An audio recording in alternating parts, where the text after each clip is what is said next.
Hello students, Maninder science school के YouTube channel में मैं आपका स्वागत करता हूं। अपना चैप्टर 4 चल रहा है जिसका नाम है इलेक्ट्रिक कैपेसिटेंस, जिसके दो पार्ट हो चुके हैं। पार्ट नंबर 1 में हमने पढ़ा था कि डाई इलेक्ट्रिक मटेरियल से बोलते हैं, और अगर किसे बोलते हैं dielectric material, non conducting material को भी डाइलेक्ट्रिक मटेरियल बोलते हैं। और ये दो प्रकार का होता था, ये देखा था, एक तो पोलर एक नॉन पोलर। ठीक, अगर इसको एक्सटर्नल इलेक्ट्रिक फील्ड में रखें, इसको एक्सटर्नल इलेक्ट्रिक फील्ड में रखें तो क्या होगा, देखो एक्सटर्नल इलेक्ट्रिक फील्ड में रखने पर इसके अंदर भी क्या इंड्यूस होंगे, डाइपोल इंड्यूस होंगे, और वो डाइपोल इंड्यूस होके एक्सटर्नल इलेक्ट्रिक फील्ड की डायरेक्शन में अलाइन हो जाएंगे ऐसे। तो एक प्लेट पे पॉजिटिव चार्ज जमा होगा, एक प्लेट पे नेगेटिव चार्ज जमा हो जाएगा, जिससे जो अंदर एक इलेक्ट्रिक फील्ड इंड्यूस होगी, इसको बोलते हैं इंड्यूस इलेक्ट्रिक फील्ड। तो नेट इलेक्ट्रिक फील्ड जो बनेगी यहाँ पे वो बनेगी ई एक्सटर्नल माइनस ई इंड्यूस्ड। ठीक है, ये इंपॉर्टेंट बात है, ये आज पता चलेगा कि हमने पढ़ा क्यों था डाइलेक्ट्रिक मटेरियल, आखिर हमने पढ़ा क्यों था। आज के जो पार्ट नंबर 3 है इसमें काम में आएगी चीज है। दूसरे, ये पहले पार्ट में पढ़ा था, दूसरे पार्ट में पढ़ा था कि कैपेसिटर क्या होता है और कैपेसिटेंस क्या होता है। हमने कैपेसिटर पढ़ा था क्या होता है, बेसिक पढ़ा था, इसकी जो परिभाषा है वो आज, डेफिनेशन है वो आज पढ़ेंगे। ठीक है, आज के चैप्टर में, मतलब आज के पार्ट में हम पढ़ेंगे कि टाइप्स ऑफ कैपेसिटर कितने प्रकार का होता है।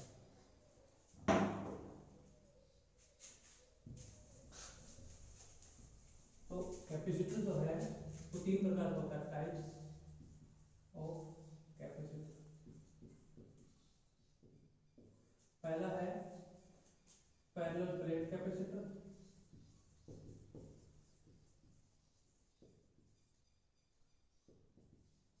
दूसरा है स्फेरिकल कैपेसिटर,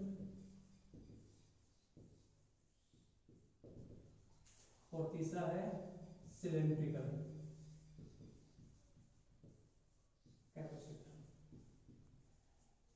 मोस्टली 3 प्रकार के कैपेसिटर होते हैं, जिनमें सबसे ज्यादा जो हमें पढ़ना है वो है पैरेलल प्लेट कैपेसिटर, ये पढ़ना है सबसे ज्यादा। उसके बाद थोड़ा बहुत स्फेरिकल को पढ़ना है। ठीक है, तो स्टार्ट करते हैं पैरेलल प्लेट कैपेसिटर। पहला कौन सा है, पैरेलल प्लेट कैपेसिटर। सबसे इंपॉर्टेंट, सबसे पहली बात कि जो कोई भी कैपेसिटर होगा वो कंडक्टर से बनेगा। तो इसमें क्या होगा, 2 मेटालिक प्लेट्स होंगी जिन्हें पैरेलल रखना है। क्या रखना है, पैरेलल रखना है। ये प्लेट्स हैं, ये रेक्टेंगुलर हो सकती हैं, ये स्क्वायर शेप में भी हो सकती हैं, किसी भी शेप में हो सकती है, लेकिन जो भी दोनों प्लेट्स होंगी वो सेम होंगी। जैसे ये वाली एक प्लेट अगर रेक्टेंगुलर है, सेम ज्योमेट्री की होंगी। अगर एक रेक्टेंगुलर है तो दूसरी भी रेक्टेंगुलर होगी, एक स्क्वायर है तो दूसरी भी स्क्वायर होगी, दोनों सेम होंगी। ठीक है, ऐसे इस हिसाब से। और उसके बाद इनका एरिया जो है सेम होगा, सेम एरिया होगा। ये चीजें होंगी पैरेलल प्लेट कैपेसिटर में। और ये दोनों मेटालिक प्लेट जो है वो वेरी स्मॉल डिस्टेंस, बहुत कम डिस्टेंस पे रखी हुई होंगी। तो डायग्राम बनाते हैं इसका।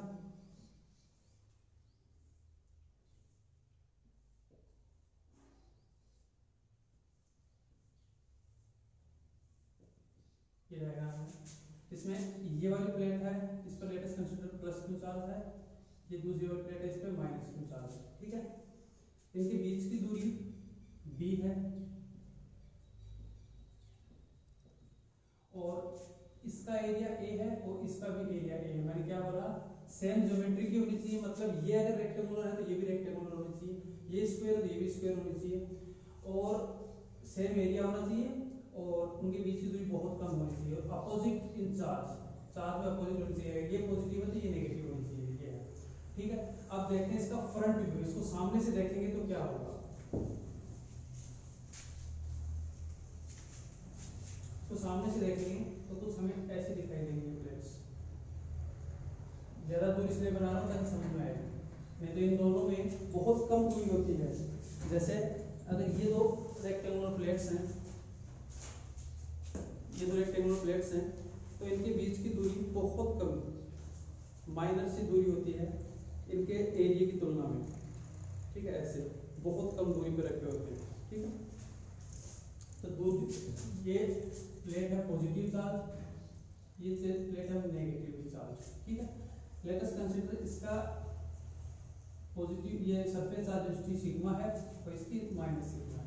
ठीक है, हमें क्या करना है, हमें पता है कि इस वाली प्लेट पे पॉजिटिव चार्ज रखा हुआ है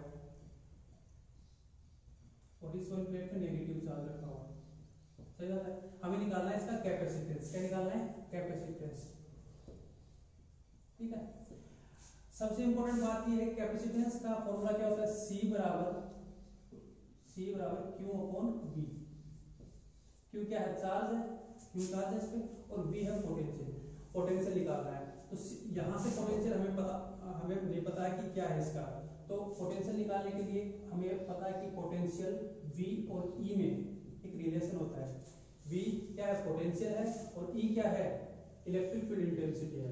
इन दोनों में एक रिलेशन होता है V equal to E into D, ये रिलेशन होता है। इस रिलेशन से E निकालेंगे, फिर इस रिलेशन से V निकालेंगे और इसको यहाँ रखेंगे, फिर हमें कैपेसिटेंस मिलेगा। सही बात है, तो स्टार्ट करते हैं। देखो ये पॉजिटिवली चार्ज प्लेट है, ये नेगेटिवली चार्ज प्लेट है। हमें पता है कि इलेक्ट्रिक फील्ड लाइन जो है पॉजिटिव चार्ज से स्टार्ट होकर नेगेटिव चार्ज की हो जाती है। ठीक है, तो यहाँ से इलेक्ट्रिक फील्ड लाइंस जो है वो ऐसे जाएंगी इधर। सही बात है, इलेक्ट्रिक फील्ड लाइंस की डायरेक्शन इधर होती है। यहाँ पे पॉइंट है P, जहाँ हमें इलेक्ट्रिक फील्ड इंटेंसिटी चाहिए। क्या चाहिए? इलेक्ट्रिक फील्ड इंटेंसिटी चाहिए। ये प्लेट 1 है, प्लेट 1 है, ये प्लेट 2 है। ठीक है, इस पॉइंट P पे हमें इलेक्ट्रिक फील्ड इंटेंसिटी चाहिए प्लेट 1 के लिए। देखो मैंने बताया था कि वो प्लेट जो है वो बहुत, उनके बीच की दूरी बहुत कम होती है, तो उनके बीच में अगर कोई पॉइंट लेंगे तो उस पॉइंट पे अगर उस प्लेट से देखें तो वो प्लेट जो है वो उस पॉइंट के लिए एक इनफाइनाइट प्लेट की तरह बिहेव करेगी। सही बात है, इनफाइनाइट तो मतलब ये पॉइंट, इस पॉइंट के लिए ये प्लेट इनफाइनाइटली लॉन्ग प्लेट है। ठीक है, यहाँ पे हमें क्या करना है, इलेक्ट्रिक फील्ड इंटेंसिटी चाहिए। पॉजिटिव चार्ज की वजह से इलेक्ट्रिक फील्ड इंटेंसिटी इधर होगी E1। सही बात है, और नेगेटिव चार्ज के लिए देखो, नेगेटिव चार्ज की और होती है, नेगेटिव चार्ज के लिए भी इलेक्ट्रिक फील्ड इंटेंसिटी इधर ही होगी E2। सही बात है, तो हमें E1 और E2 का मान निकालना है, और हमें पता है कि इलेक्ट्रिक फील्ड इंटेंसिटी कैसी क्वांटिटी है? एक वेक्टर क्वांटिटी है, तो वेक्टर क्वांटिटी का सम हमें कैसे करना होगा? वेक्टर सम करना होगा। ठीक है, तो देखो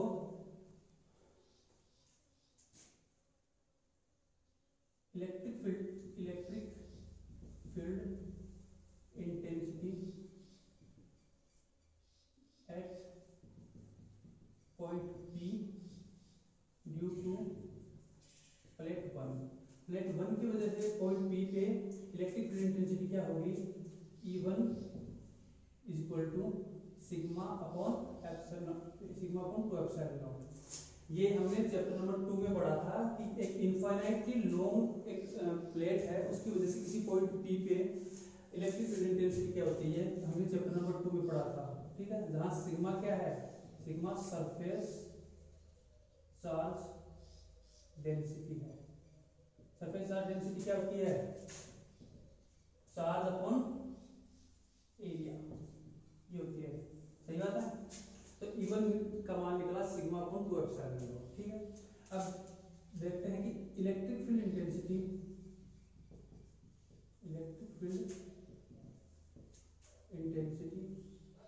eight point P due to plate 2, दूसरी प्लेट की वजह से, नेगेटिवली चार्ज प्लेट की वजह से देखो हमने इसके कंस्ट्रक्शन में देखा था कि ये जो प्लेट है ये ग्राउंडेड होती है। Electric field intensity at point P due to plate 2, दूसरी प्लेट की वजह से पॉइंट पी की इलेक्ट्रिक फील्ड इंटेंसिटी क्या होगी, सेम होगी सिग्मा अपॉन 2 एप्सिलॉन नॉट। ठीक है, ये E1 वेक्टर E2 वेक्टर, दोनों की डायरेक्शन जो है सेम है। देखो E1 भी इधर है E2 भी इधर है, डायरेक्शन सेम है तो दोनों सिंपल ऐड होंगे। ठीक है, तो net electric field intensity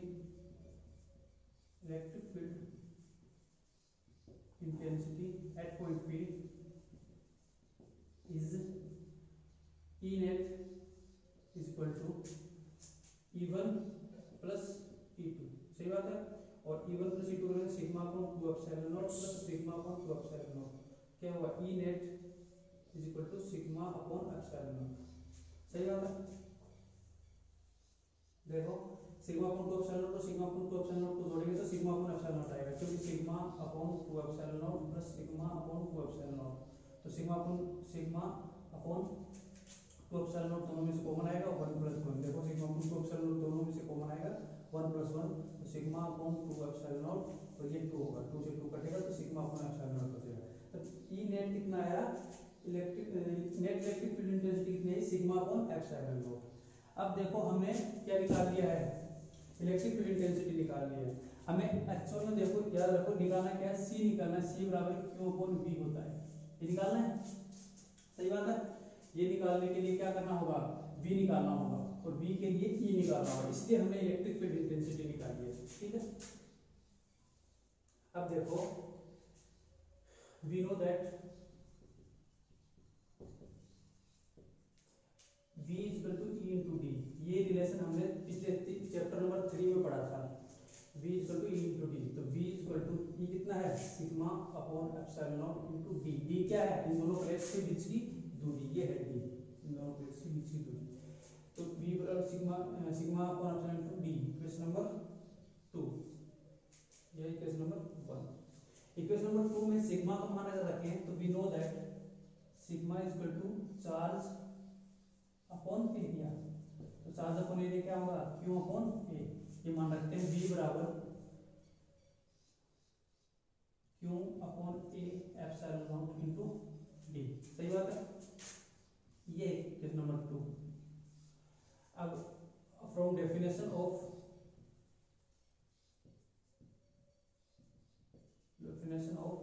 capacitance, capacitance की डेफिनेशन क्या थी, C बराबर Q अपॉन V, तो इसमें मान रखेंगे यहाँ से फ्रॉम इक्वेशन 2, तो C बराबर Q अपॉन V का मान क्या है, Q upon A epsilon not into D, तो क्या होगा, Q से Q कटेगा, C बराबर A एप्सिलॉन नॉट ऊपर जाएगा और D नीचे आएगा, ये मान आया है कैपेसिटेंस का, C का। अब देखो यहाँ से क्या पता चल रहा है कि कैपेसिटेंस जो है किस पे डिपेंड करता है, C जो है डिपेंड्स अपॉन एरिया D, यानी कि उन दोनों के बीच की दूरी, और एप्सिलॉन नॉट यानी कि मीडियम डिपेंड करता है। एक इसके अलावा हमने कैपेसिटेंस का फॉर्मूला पढ़ा था Q अपॉन V, ये पढ़ा था। लेकिन कैपेसिटेंस जो है चार्ज और इस पे पोटेंशियल डिफरेंस पे डिपेंड नहीं करता है। क्यों नहीं करता है, क्योंकि हम चार्ज जितना बढ़ाएंगे उतना ही पोटेंशियल डिफरेंस बढ़ेगा, तो इन दोनों के रेशियो पे डिपेंड करता है, इन दोनों पे डिपेंड नहीं करता है। ये डिपेंड करता है डायमेंशन पे। जैसे स्फेरिकल के लिए क्या आया था, आइसोलेटेड स्फेरिकल के लिए क्या आया था, C is equal to 4 pi epsilon not into r, तो वो भी डिपेंड कर रहा था उसकी कंस्ट्रक्शन पे, मतलब r पे डिपेंड कर रहा था, उसकी त्रिज्या पे डिपेंड कर रहा था। ये किस पे कर रहा है, a यानी एरिया, d यानी उन दोनों के बीच की दूरी, और मीडियम मतलब वो एयर में रखा हुआ है या किसी मीडियम में रखा हुआ, उस पर डिपेंड करता है। ठीक है, तो यहाँ से क्या पता चल रहा है, पैरेलल प्लेट कैपेसिटर के लिए C is directly proportional to A, मतलब उसका एरिया जितना ज्यादा होगा उसका कैपेसिटेंस उतना ज्यादा होगा। वो दो प्लेट्स हैं, उनका एरिया जितना ज्यादा होगा उसका कैपेसिटेंस उतना ज्यादा होगा। उसके अलावा C is inversely proportional to D, मतलब उन दोनों के बीच की दूरी जितनी कम होगी, इनवर्सली प्रोपोर्शनल का मतलब है ये दूरी जितनी, ये चीज जितनी कम होगी ये उतनी ज्यादा होगी, तो उनके बीच की दूरी जितनी कम होगी कैपेसिटेंस उसका उतना ही ज्यादा होगा। ठीक है, एक न्यूमेरिकल है कि calculate the capacitance of a capacitor form by circular plates. Circular plates से एक कैपेसिटर बन रहा है, ठीक है। सर्कुलर प्लेट्स इनसे क्या बन रहा है, एक कैपेसिटर बन रहा है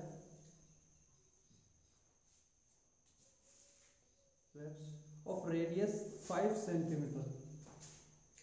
इन दोनों की रेडियस सेम है 5 सेंटीमीटर और इसकी भी 5 सेंटीमीटर, ठीक है। क्या बोल रहा है कि which are placed at a distance of 1 millimetre. इन दोनों के बीच की दूरी, ये जो डी है ये है 1 मिलीमीटर, ठीक है। तो निकालना है कि इसका कैपेसिटेंस कितना होगा। तो हमने अभी अभी पढ़ा था कि C इज इक्वल टू क्या पढ़ा था, epsilon naught A upon D, ये पढ़ा था, ठीक।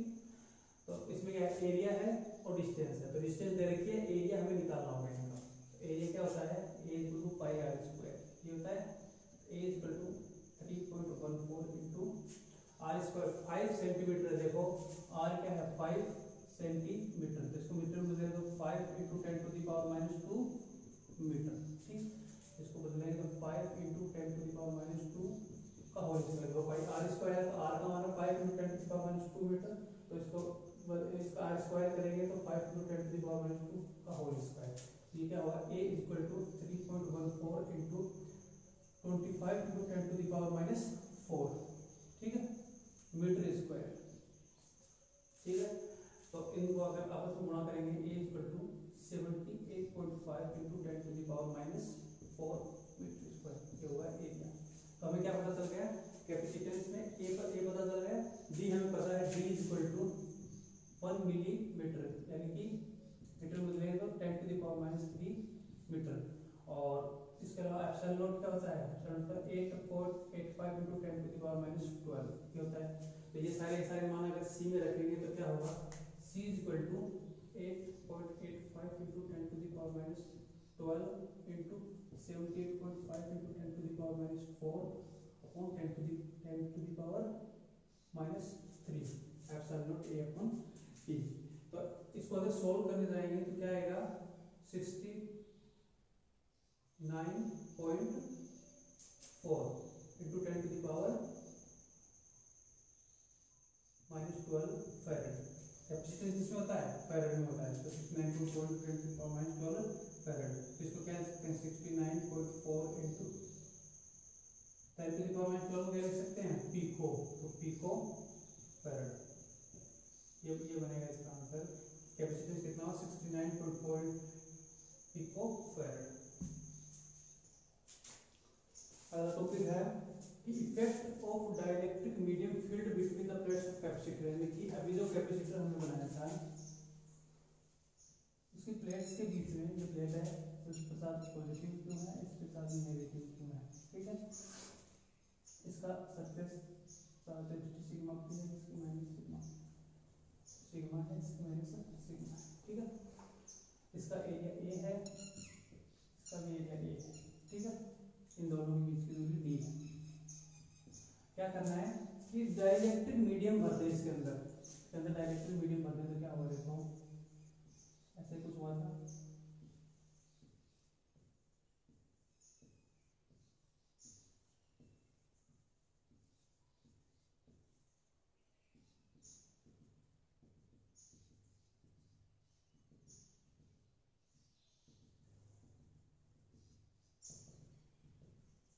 डाइपोल बनने स्टार्ट हो जाते हैं। इन डाइपोल मोमेंट की जो डायरेक्शन होती है वो एक्सटर्नल इलेक्ट्रिक फील्ड के डायरेक्शन में होती है, और एक्सटर्नल इलेक्ट्रिक फील्ड की डायरेक्शन किधर होगी, पॉजिटिव चार्ज से नेगेटिव चार्ज की ओर होगी। तो क्या होगी, इसको लेटेस्ट कंसीडर ये है E note, external electric field को हमने क्या माना है, E नोट माना है। इसकी वजह से क्या होगा, इधर चार्ज इंड्यूस होगा, क्या होगा, डाइपोल इंड्यूस होगा। तो डाइपोल इंड्यूस हो रहे हैं, डाइपोल इंड्यूस होने की वजह से ये पॉजिटिव बन रहा है इधर से वाला सीधा, ये नेगेटिव बन रहा है, इसकी वजह से इलेक्ट्रिक फील्ड इंड्यूस होगी, इसको बोलते हैं पोलराइज्ड इलेक्ट्रिक फील्ड इंटेंसिटी। इसको EP से डिनोट करते हैं, पोलराइज्ड इलेक्ट्रिक फील्ड इंटेंसिटी। तो यहाँ से क्या पता चल रहा है, नेट इलेक्ट्रिक फील्ड इंटेंसिटी क्या होगी, E नोट माइनस EP, ठीक है, सही बात है। ये सिग्मा P पी है, ये माइनस सिग्मा पी। ठीक है, मतलब पोलराइज्ड सरफेस चार्ज डेंसिटी, ये पॉजिटिव चार्ज के लिए, ये polarised surface charge density negative charge के लिए। ठीक है, तो टॉपिक में सबसे पहले क्या होगा, ई नेट जो है ई नेट। सबसे पहले हम देखते हैं कि ई नोट क्या हुआ, एक्सटर्नल इलेक्ट्रिक फील्ड इंटेंसिटी। पिछले बार टॉपिक से क्या हो रहा था, एक्सटर्नल इलेक्ट्रिक फील्ड इंटेंसिटी ये पॉजिटिव थी, ये नेगेटिव प्लेट थी। ठीक है, तो क्या थी, E equal to sigma upon epsilon naught. ये था सिग्मा क्या है, सरफेस चार्ज डेंसिटी, तो E equal to sigma upon epsilon naught. E net निकालिए, इसके लिए इसके दोनों के लिए निकाल के जोड़ा था तो ये आया था। ठीक है, उसी प्रकार उसके लिए क्या होगा, E पोलराइज्ड, E पोलराइज्ड क्या होगी, sigma polarised upon epsilon naught. ठीक है, ये होगा दोनों का, लेकिन इन दोनों की जो डायरेक्शन है वो अलग अलग है। देखो एक्सटर्नल इलेक्ट्रिक फील्ड की डायरेक्शन इधर है, यानी कि ई नोट की डायरेक्शन इधर है, और E I induced electric field intensity की डायरेक्शन इसके जस्ट अपोजिट है। तो अगर नेट इलेक्ट्रिक फील्ड निकालने जाएंगे, E net equal to E naught minus E P. सही बात है, तो क्या निकलेगा, E net is equal to sigma upon epsilon naught, यहाँ से minus sigma P upon epsilon naught. सही बात है, तो E net is equal to sigma 1 upon epsilon naught common sigma minus sigma P, question number 1। ठीक है, अब देखो इसको डाइलेक्ट्रिक मीडियम में रखा है, तो ई नेट का मान देखो, शुरू में ई नेट जब इसको डाइलेक्ट्रिक मीडियम में नहीं रखा था, जब इसको डाइलेक्ट्रिक मीडियम में नहीं रखा था तो क्या था, ये पॉजिटिव चार्ज थी, प्लेट थी, नेगेटिव प्लेट थी, तो ई नेट का मान क्या था, ई एक्सटर्नल इलेक्ट्रिक फील्ड के बराबर था। एक्सटर्नल इलेक्ट्रिक फील्ड है, तो ई नेट का मान एक्सटर्नल इलेक्ट्रिक फील्ड के बराबर है। अब जब इसको इसके अंदर डाइलेक्ट्रिक मीडियम रख दिया है, तो क्या हो रहा है, ई नेट का मान ई जीरो मतलब external electric field minus E P, यानी पोलराइज्ड इलेक्ट्रिक फील्ड इंटेंसिटी इतना कम हो रहा है। देखो इस ई नोट से कम हो रहा है कि नहीं हो रहा है, ई नेट का मान, तो कितना कम हो रहा है, ई नेट का मान कितना कम हो रहा है, पहले से एप्सिलॉन आर। एप्सिलॉन आर का मतलब है डाइलेक्ट्रिक कांस्टेंट गुना कम हो रहा है। अगर इसका डाइलेक्ट्रिक कांस्टेंट जितना होगा उतने गुना कम हो जाएगा इस मटेरियल का। अलग अलग मटेरियल के लिए डाइलेक्ट्रिक कांस्टेंट का मान अलग अलग होता है, तो ये मान क्या रखेंगे, यहाँ रखेंगे। ई नेट की जगह क्या रखेंगे, E naught upon dielectric constant into 1 upon epsilon not sigma minus sigma. ठीक है, ई नोट का मान क्या है, सिग्मा अपॉन एप्सिलॉन नॉट, तो रख देंगे sigma upon epsilon not into epsilon r into 1 upon epsilon not sigma minus sigma. ठीक है, यहाँ से एप्सिलॉन नॉट से एप्सिलॉन नॉट कटेगा, क्या बचेगा, sigma upon epsilon are is equal to sigma minus sigma P. सही बात, हमें sigma P polarised surface charge density का मान चाहिए, तो क्या बनेगा, इधर आएगा ये इधर जाएगा, sigma P is equal to sigma minus sigma upon epsilon R. तो sigma P is equal to sigma 1 minus 1 upon epsilon are. ये मान बना है इक्वेशन नंबर 2। ठीक है, अब यहाँ से ये वाला मान यहाँ रखेंगे, from equation 1 and 2, equation 1 and 2 से E net is equal to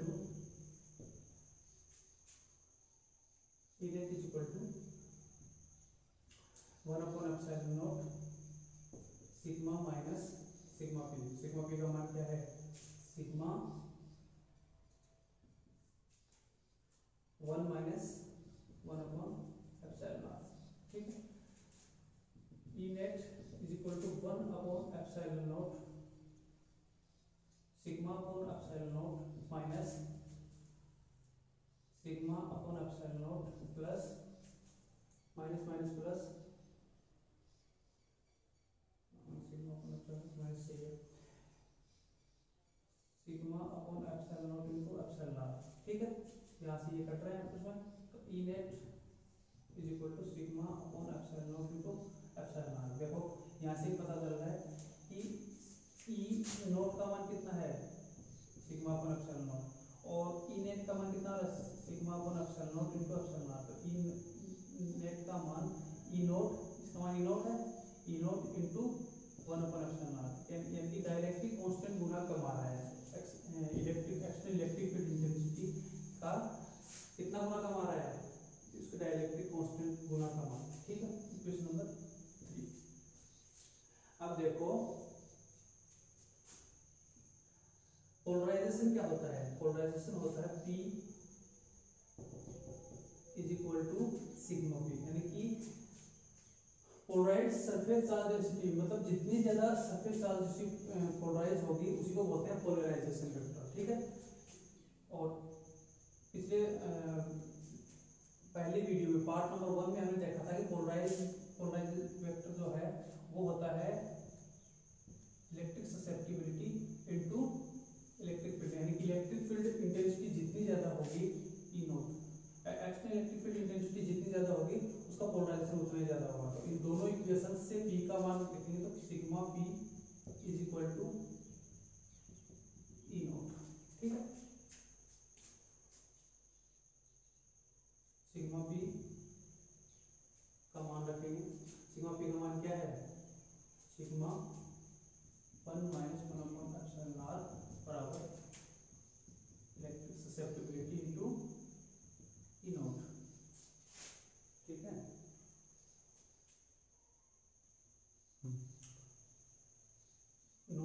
net आएगा, नेट इलेक्ट्रिक फील्ड इंटेंसिटी पे डिपेंड करता है। ठीक है, नेट इलेक्ट्रिक फील्ड इंटेंसिटी जितनी ज्यादा होगी उसका पोलराइजेशन उतना ही ज्यादा होगा। ठीक, तो sigma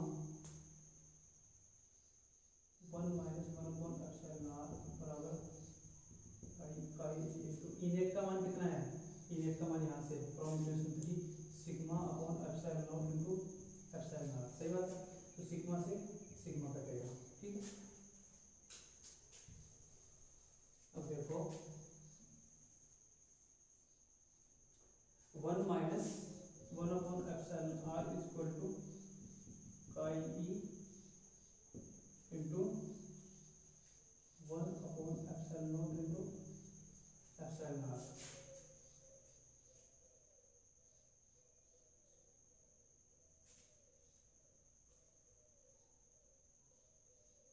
epsilon R minus 1 upon epsilon are is equal to pi E into 1 upon epsilon not into epsilon R. Epsilon R से एप्सिलॉन आर कटेगा, ये इधर आएगा तो pi E is equal to epsilon not into epsilon R minus 1। ये relation है किस किस के बीच में, इलेक्ट्रिक ससेप्टिबिलिटी और dielectric constant. This is relation between electric susceptibility यानी कि chi E and dielectric constant epsilon are. ये रिलेशन है, ये क्वेश्चन आता है एग्जाम में कि रिलेशन बताओ इलेक्ट्रिक ससेप्टिबिलिटी और इसमें डाइलेक्ट्रिक कांस्टेंट के बीच में, तो ये पूरा रिलेशन करना है। ठीक है, आज की वीडियो में इतना ही, आगे अगले वीडियो में देखते हैं।